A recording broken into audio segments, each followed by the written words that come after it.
Assalamualaikum dan salam sejahtera murid-murid sekalian. Apa khabar kamu semua?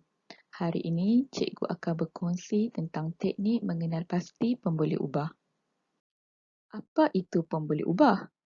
Pemboleh ubah ialah faktor, keadaan atau perkara yang boleh mempengaruhi keputusan satu penyiasatan. Seperti yang kita sedia maklum, kita ada 3 jenis pemboleh ubah. Yang pertama ialah pemboleh ubah dimanipulasi. Kedua, pemboleh ubah bergerak balas. Dan yang ketiga, pemboleh ubah dimalarkan. Apa itu pemboleh ubah dimanipulasi? Pemboleh ubah dimanipulasi ialah suatu perkara yang berbeza atau diubah. Apa itu pemboleh ubah bergerak balas? Pemboleh ubah bergerak balas ialah suatu perkara yang kita perhatikan ataupun hasil dapatan uji kaji kita. Apa itu pemboleh ubah dimalarkan? Pemboleh ubah dimalarkan ialah suatu perkara yang sama ataupun tetap sepanjang uji kaji atau penyiasatan kita. Teknik menulis pemboleh ubah. Untuk menulis pemboleh ubah, kita perlu ada parameter dan bahan atau objek. Kita tengok contoh. Okey, di sini cikgu bagi kamu contoh. Okey, ini adalah gambar, gambar rajah, menunjukkan hasil penyiasatan selepas 5 hari dalam satu uji kaji merenjiskan beberapa titisan air pada 2 keping roti yang sama dengan menggunakan jenis roti yang sama. Okey, dekat sini pertama sekali kamu tengok apa perbezaan yang terdapat pada gambar rajah ini.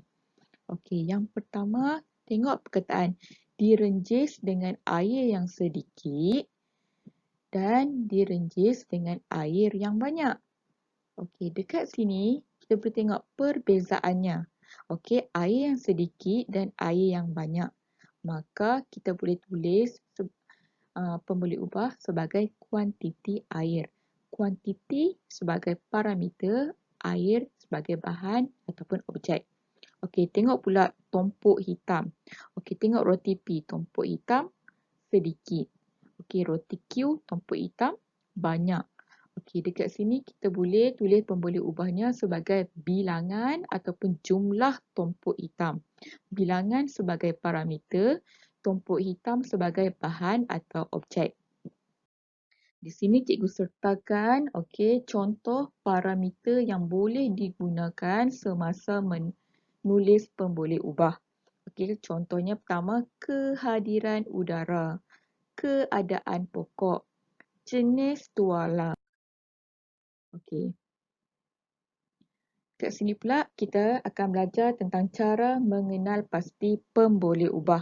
Okey, yang pertama kita menggunakan jadual ataupun rajah. Kat sini cikgu sertakan beberapa contoh jadual. Okey. PM, PB. Okey, kamu boleh tengok sini. Okey. PM, PB. Okey, macam mana kita nak mengenal pasti pemboleh ubah? Kita tengok teknik-teknik.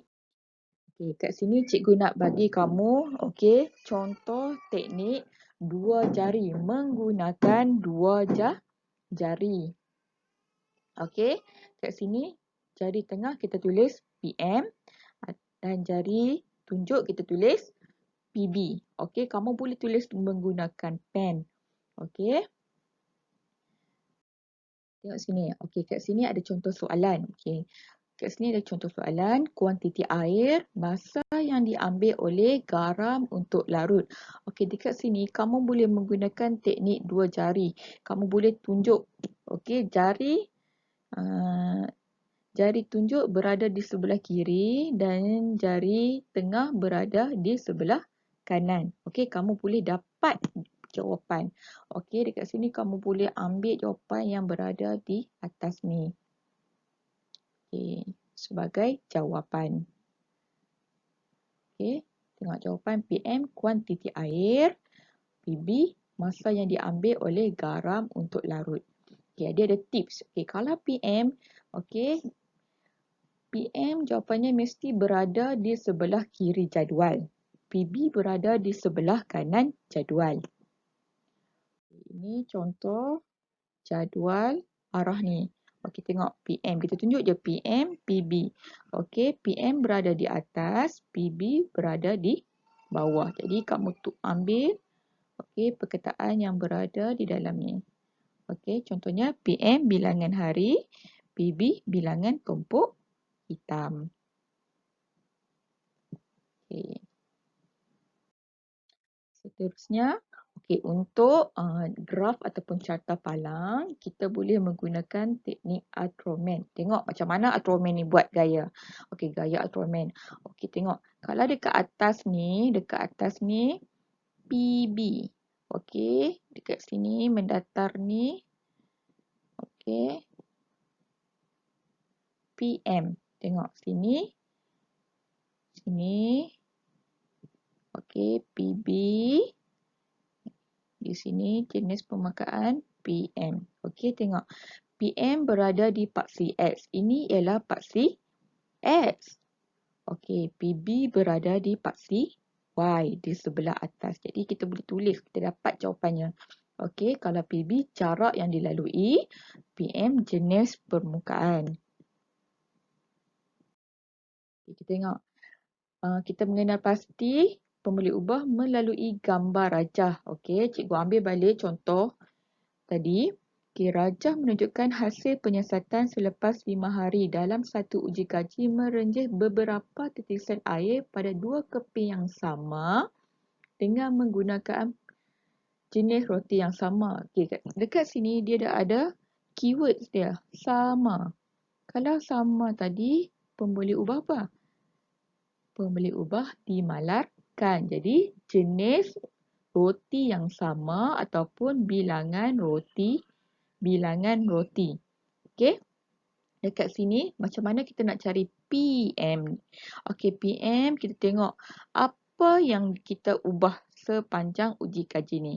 Okey, tengok keywords direnjis dengan air yang banyak dan direnjis dengan air yang sedikit. Jadi ini ialah keyword untuk PM. Boleh tulis sebagai kuantiti air. Okey, tengok PB. PB kita perlu tengok perubahan yang berlaku. Okey, tengok kita boleh tengok perbezaan tumpuk hitam. Okey, jadi kita boleh tulis sebagai bilangan tumpuk hitam untuk pemboleh ubah bergerak balas. Sebelum cikgu akhiri, okey, teknik ni kita cuba cari pemboleh ubah. Ini adalah soalannya. Ani sedang memanaskan 100 ml air di dalam sebuah bikar. Okay. Soalan ni dia dah bagi jadual. Okey, masa pemanasan air, isi padu air yang terkumpul di dalam bikar. Kamu boleh menggunakan teknik dua jari.